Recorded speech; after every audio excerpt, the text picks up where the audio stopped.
Splayed episode 5. Here's what I want to talk about, dude. I wanted to talk about what did I call it? I called it digital alibis. Digital alibis in the age of deep fakes. Okay, so deep fakes, we talked about it a little bit in an episode that isn't released yet. Okay, but we talked about deep fakes. Okay, and the idea that, you know, it's very easy now for people to replicate your face, replicate your voice. Yeah. Right? And then I read an article in the news that there was a political post, right? That there's been like political posts that are imitating politicians, right? Trying to influence politics using deepfake technology, right? Or something similar. So what I want to know is, what do you do in this world? And the thought, it's been a fear that's I've had for a while. Yeah. Which is identity theft in the age of deepfakes. Yeah. And I thought the only way you can really combat that is with an alibi, a digital alibi, right? Like I couldn't have made that video. That couldn't have been me because I was over here doing this. I have proof. I have digital proof. I was on YouTube at the time. I think that that's actually what you need, some sort of a digital record of where you were, when you were, why you were. The idea being that if someone tries to create a deep fake, you can pull up proof and say, look, that is so far from any probability in terms of time or space. Yeah. You know what I mean? Yeah. From where I was that I could possibly be there. You know what I mean? A digital alibi. What do you think, man? But the problem is privacy. Talk to me. I want to hear what your thoughts, because I would think that you'd be scared of it. Not scared, but concerned, because you have privacy concerns. And you'd be basically storing a digital record of where you were to prove that you weren't in that video, sort of. Yeah. But then the burden of proof lies on you and saying, like, no, that wasn't me. Look at my timestamps, right? What if instead we switch to a different video format? Think of, a CAPTCHA, right? Okay. Right? Yeah, like you have a digital signature or something, and if you didn't sign it, then it's not you. But then you could put out a really crazy video and then not sign it and say, well, it wasn't me. But I guess that's fine. Taking credit for it's your video, yeah. You're going to link the CAPTCHA with blockchain verification. That's it.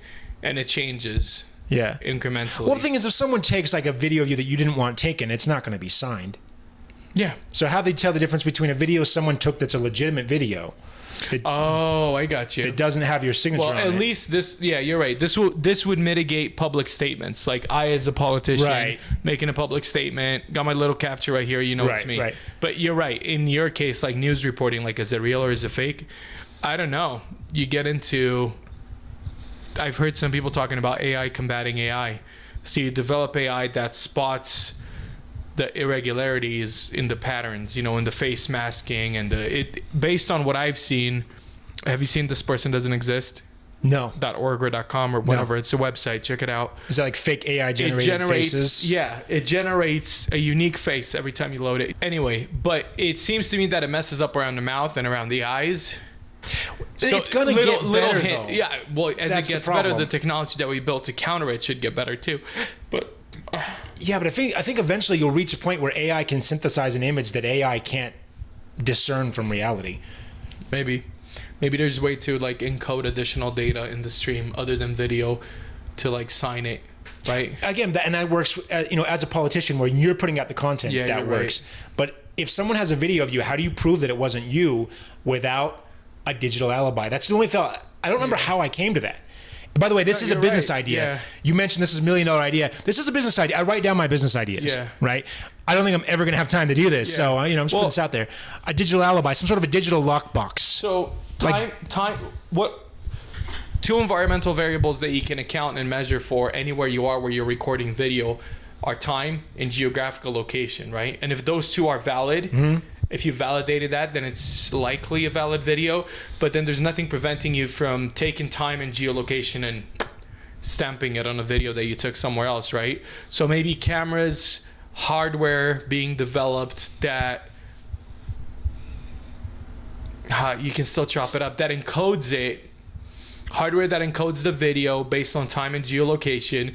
And when you upload and play it back to YouTube, it has something that can decode it, that validates that. Otherwise, if you try to chop it up, it's encrypted, it's encoded. Here's the idea. Like an end-to-end encrypted kind of solution where it only gets decrypted on a player and you know for sure, like this is the raw feed, because I'm watching it on Displayer. I can't watch it anywhere else. Displayer is built to work with this recorder hardware, and they both validate that I have the right stamps, the right whatever. It was really recorded at this time at this geolocation. Yes, guys? I feel like you can hack that. I feel like you can hack Probably. that. If you anything that you have control over in your local space. So how do you do it then? Well, I was thinking, what if like news reporting agencies, anyone who like if you're gonna put something out there that has reputation at stake, right? Then you have to link your camera up to a third party service that basically like records, or you stream the data to that service in real time. And what it does is it can go and maybe look at maybe what network you're connected to get like geolocate you based off IP. Right, and confirm that you are connecting from this IP address, which you can, I guess, fake, but it can at least record the time of day, right? It can record. It can validate, like live feed validation service. Right. So as you're recording, if you want to chop it up, if you want to do effects, whatever you want, it needs to be able to detect 80% of this content is live feed validated. Right. Or whatever. Right. I don't know. That would and it was timestamped. So a third party service can say, we verified this video came to us at this point in time on this day. And then you can look at other things, like maybe you can look at shadows, you can look at the sunlight to try and improve geolocation or time of day. You know what I mean? But that's gonna be hard if you're catching some politician in bed at night. You know what I mean? I don't freaking know. You know what I mean? Or everything will just be live streamed. Maybe that's the future, is we're all on tape 24/7. Is that what, I mean, that's the digital alibi idea, right? Is that you basically are vlogging yourself constantly. And so if someone else says, hey, I saw you doing something crazy, and you're like, no, dude, this is my vlog. I was right here. That sounds horrible, but yeah. It's a nifty solution to a problem that we've created, isn't it? The hope is that we can find something. Audience, if you have any ideas, I'd like to hear them in the comments. Yeah, do it, man. Comment. All right, guys. Well, until next time, right? Yeah, until next time, See you guys. next time. See you next time. Splayed. Episode 6 coming at you next week.